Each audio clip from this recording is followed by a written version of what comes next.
Hi there, and welcome to Module 4 in our Constructive Feedback course. In this module, we'll look at how we can give feedback more effectively. If you've made it this far in the course, you've already improved your ability to give feedback. As mentioned throughout our time together, there's significant overlap across the various feedback dimensions. For example, by understanding what feedback is, why it's important, where we get challenged by it, how to receive it, how to process it, and how to use it, all areas we've covered so far, you'll be in a far better position to give great feedback to others. If you recall, we kicked off our modules with receiving feedback for precisely this reason. In many ways, learning how to receive serves as the foundation for how we can give. We will now build on that foundation, occasionally circling back to a few topics we've covered to ensure we understand them. Let's remind ourselves of the feedback definition now. Feedback is a response to a person's activity with the purpose of helping them adjust to become more effective. Feedback comes in various forms, including evaluative, how you did and where you are, appreciative, how you are valued and recognized, and coaching, how you can improve. And let's recall just how challenging giving feedback can be. The Harvard Business Review article highlights that 44% of managers say feedback was stressful or difficult, 21% avoid giving constructive feedback altogether, and a whopping 37% even avoid giving positive feedback, which research has proven is often more effective than negative feedback. And let's also recall the 2-year study published in Fortune, which found 3 insights. Number 1, employees who don't get clear feedback quit. Let me repeat this one. Employees who do not get clear feedback quit. So keep in mind here that despite what you may think, studies point to employees actually wanting your feedback so long as it is clear, comes from a good place, and they respect where you are coming from with it. For example, I am in no position to give feedback to Steph Curry on how to shoot a basketball. So it's critical here to check your ego at the door. You don't need to give feedback to someone just because you think it's your role to do so. You should only give it when you think you have a gift to offer. Number 2, not all feedback is equally effective. For example, as a giver to a far more junior direct report, you may be providing task-specific feedback, but not feedback that may be helpful for helping them navigate their career. Similarly, you may be providing plenty of negative feedback, but the primary challenge holding your direct report back is that they don't have a sense of their strengths, which you can help change by delivering highly specific positive feedback. Lastly, I'd argue here that the most effective feedback comes from a giver who both cares a great deal about the receiver's development and has had enough deep one-to-one conversations with the receiver to have a sense of what they want. And number 3, high-quality feedback isn't distributed equally. We covered this in earlier modules, but it's important to keep positionality in mind here. The research shows that women tend to get far less helpful constructive feedback than men, and Black women in particular get even less. This impacts their professional development, their ability to receive promotions, and generally their overall career. So, as a feedback giver, you have a responsibility to understand both systemic biases and your individual biases. We don't have time to cover this massive topic here, but a good start is to begin learning about both social identities and biases that humans in general contain, and doing the inner work of excavating your own biases. Lastly, let's also remind ourselves of when feedback is effective. It's effective when the setting it takes place in feels psychologically safe, and we know that psychological safety takes time to build. This is about ensuring each party feels heard, feels valued, and feels safe enough to share their thoughts, their ideas, and even their disagreements and mistakes without fear of negative consequences. So perhaps your number one job as a feedback giver, if possible, is to put the work in to build this kind of relationship, or at the least, to try to objectively see if this description of psychological safety applies to your team. In my experience, this type of culture doesn't just arise, it's built intentionally by mindful leaders. If you haven't started yet, begin now. If you don't know where to begin, get Amy Edmondson's book immediately. The link is in the description. We know that the feedback relationship can also be effective when the mindsets of the giver and the receiver are positive and aligned, which means the foundation here is built on trust and a shared goal of improvement.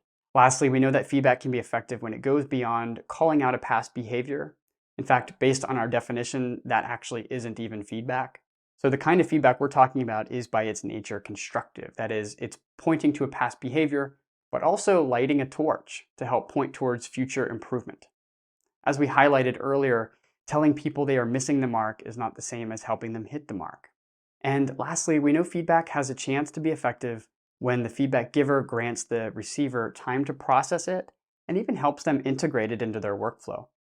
If you are a giver who has just delivered what may be very challenging feedback for the receiver to hear, and it takes empathy to recognize this, a great next move will be to ensure you and the receiver are on the same page about what it means, and then grant them some space to make sense of it. Additionally, while the actual feedback conversation is important, perhaps just as important is how the feedback giver checks in or otherwise follows up to see if they can do anything to help the receiver make progress on it.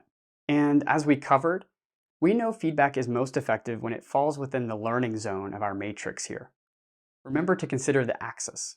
If the feedback is delivered with true empathy for the receiver and with a high degree of helpfulness, there's a far better chance it will land well for the receiver and therefore have a chance to positively impact their professional development. One way to build or at least center this sense of empathy and recognize the important role you play as a feedback giver is to think about an employee hierarchy of needs. There are many variations out there, but here's how I often think of it. At the bottom, the base for most of us is the need for survival, for a paycheck. After that, it may be a sense of security that the paycheck will be there next week, but also a sense of security by way of the culture, of how the employee feels and is treated within it. Next is a sense of belonging. Again, belonging to that workplace culture, a culture that in many ways can be shaped by the way feedback is given. Next is a sense of growth and importance. Again, two elements that can be impacted by the feedback relationship. And lastly, at the top of the pyramid, we have growth and a sense of fulfillment. Yet another area that can be impacted by feedback experiences. Feedback givers can certainly have an impact on the top 4 parts of this employee hierarchy of needs pyramid, which makes sense considering that Fortune article which highlighted the role feedback plays in whether employees stay or leave their organization. Okay, do you have a grasp of all that? If so, here's a big picture way to think about giving constructive feedback that has impact. This tip is about giving feedback that has an ongoing impact on someone's life or professional development. Giving feedback is a gift, yes. I know that is a phrase often about receiving feedback, but think about it.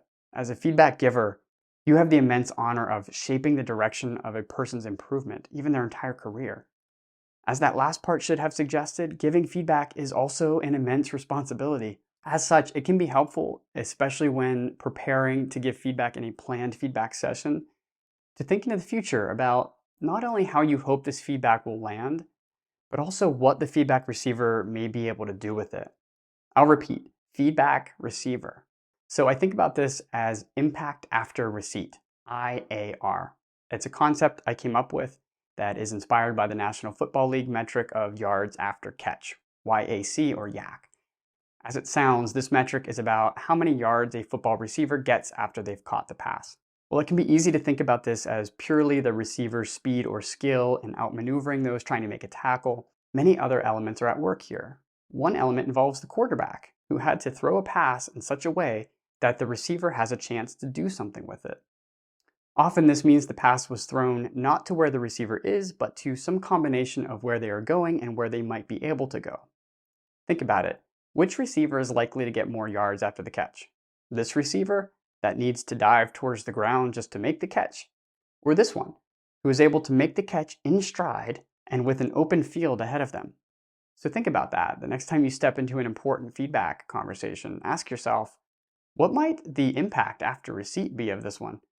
Depending on context and many other factors, not all feedback you give needs to have a high IAR, but as a feedback giver, you should try to bring awareness to those moments when you have the chance for IAR. You might think to yourself, if years from now, the feedback receiver were to take some kind of Likert scale based on what I'm about to share, how might they respond to the following question? The feedback I received today positively shaped my professional development. Ultimately, thinking about impact after receipt is an act of care.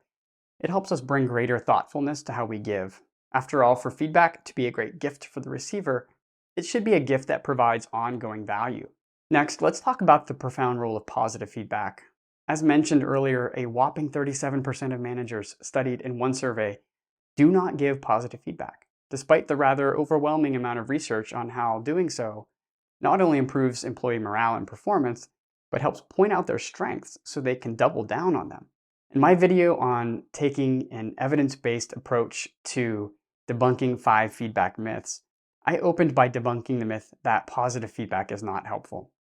To reiterate what I said over there, positive feedback positively impacts so many lives, and entire work cultures could immediately and dramatically improve if leaders started giving more of it. Okay, so this myth has kind of a single root with several branches coming off it. The root is some ignorance around positive feedback's ability to highlight a gap.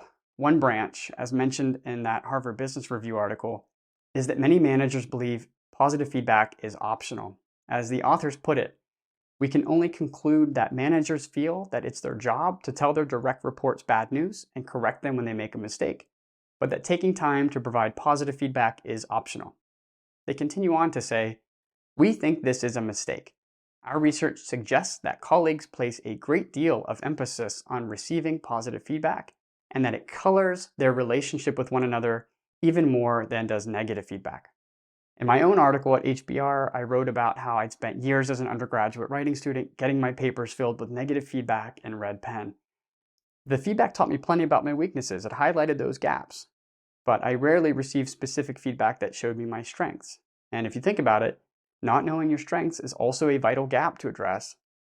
In many cases, it's actually far more important than shoring up your weaknesses. So when one professor gave me specific positive feedback by showing me an example of something I did exceptionally well, and then he actually compared it to what authors that I admire had done, it not only highlighted a gap, it also improved my confidence to the point that I pursued writing as a career. The academic research on positive feedback is vast.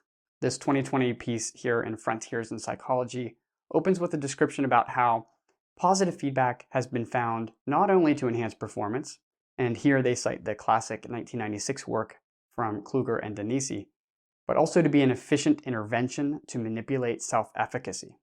So team, what that last part essentially means is that when someone receives positive feedback, it has longer-term downstream impact, such as protecting that person from stress and also improving their self-confidence.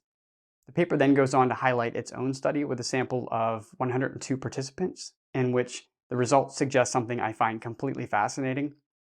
Positive impact may even increase flow state, the ability of people to be fully focused on a single activity. This could be because as positive feedback can both improve confidence and alleviate stress, it allows the receiver of it to generally feel good about their work and to less frequently be pulled out of flow state due to their inner critic or other self-doubting mechanisms. Put all that together and the case to give feedback, particularly specific positive feedback, becomes quite strong. It really can do everything from helping improve employee satisfaction and development to promoting a culture of appreciation, which many employees, arguably most, are looking for. Speaking of showing appreciation, I'd like to pause here for a moment because this is kind of another branch off the root. So you may have seen this, a person puts their tough card on the table, and by that I mean they've equated positive feedback, even appreciation, with weakness. And they want you to know that they can take whatever harsh feedback you can serve up. So coupled with this, that person often also usually holds kind of an erroneous notion that positive feedback is nothing but empty fluff. You may have even heard someone say that. Again, our root here is the ignorance around just how impactful positive feedback can be and maybe even what it is. Yes, it can be meaningless and insincere fluff if it's simply a comment like "good job," right? But truly effective positive feedback is specific. It's something like, "Hey, I appreciated the way you steered our team discussion out of the weeds and back to gaining a better understanding of our customer's primary pain point. Without that, we may have come up with a solution to a problem that wasn't even the problem." So, when you said, "Hey team, can we pause here for a moment and come back to our purpose?" That allowed everybody time to regroup and get back to our primary intention. So well done and thank you so much. Let's now talk to the role of time as it relates to giving feedback. By that I mean it's important, particularly if you are a people manager, to provide a mix of planned feedback and unplanned feedback. Why?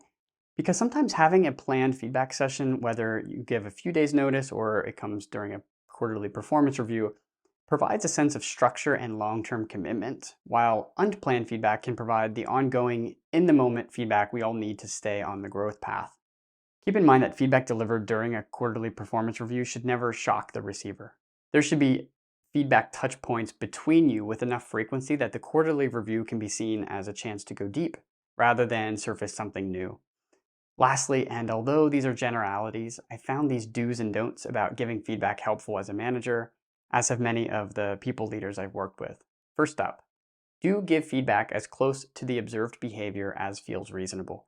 Use your discretion here. Obviously, you wouldn't want to give negative feedback immediately after an incredible performance, nor would you want to wait too long, delivering it so far into the future that the receiver missed many opportunities where they could have used it. And our don't here, of course, is don't hold the feedback until an arbitrary date like a quarterly review. As I tell here in this feedback failure story, I've made the mistake of delaying feedback to the point where it seriously impacted the career of my colleague. Don't make that same mistake. Next up, as a feedback giver, do encourage feedback from your direct reports. As a giver, particularly if you're a manager, you have a great opportunity to model what asking for and receiving feedback looks like.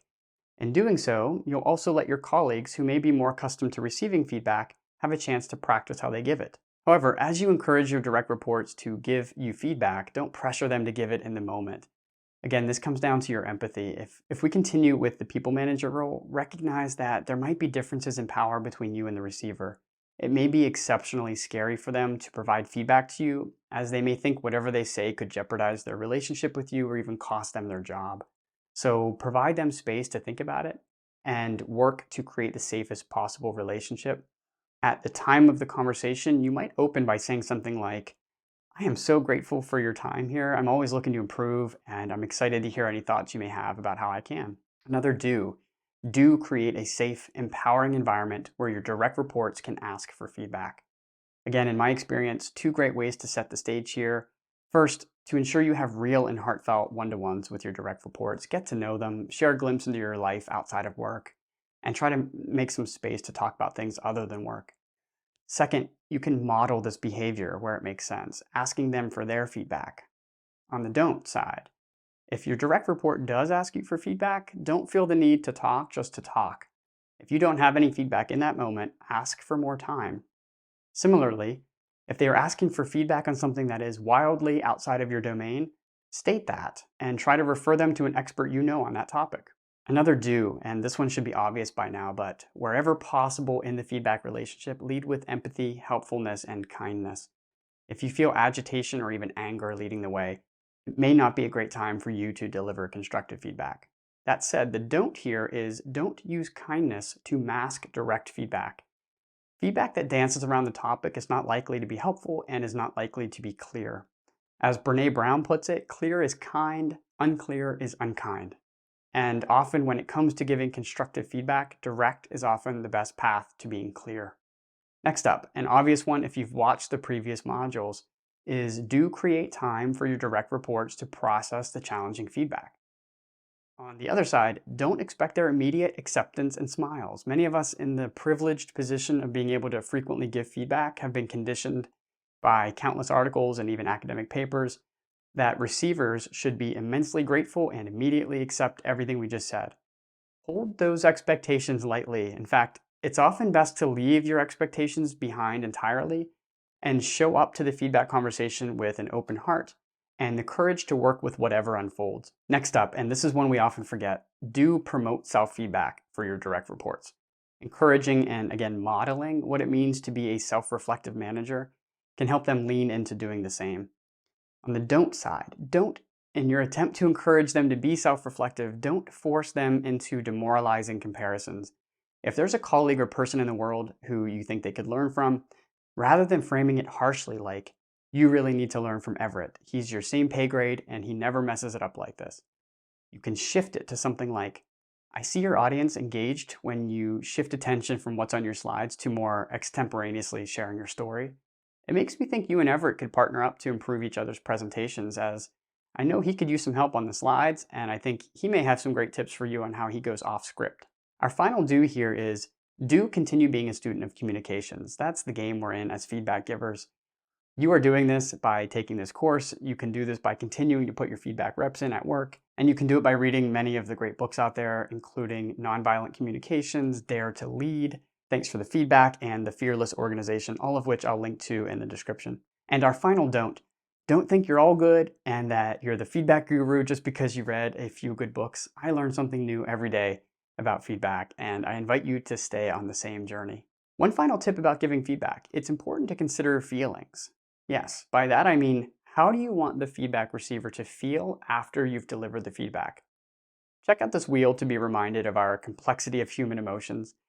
Do you think constructive feedback is more likely to be adopted and set the recipient on a growth path if after they receive it, they feel, say, inspired and respected, or if they feel exposed and frustrated?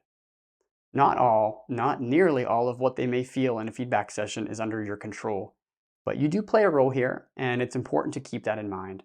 For more information about the fascinating and complex landscape of our emotions, check out the Atlas of Emotions, atlasofemotions.org, a collaboration between the Dalai Lama and emotion scientist Dr. Paul Ekman.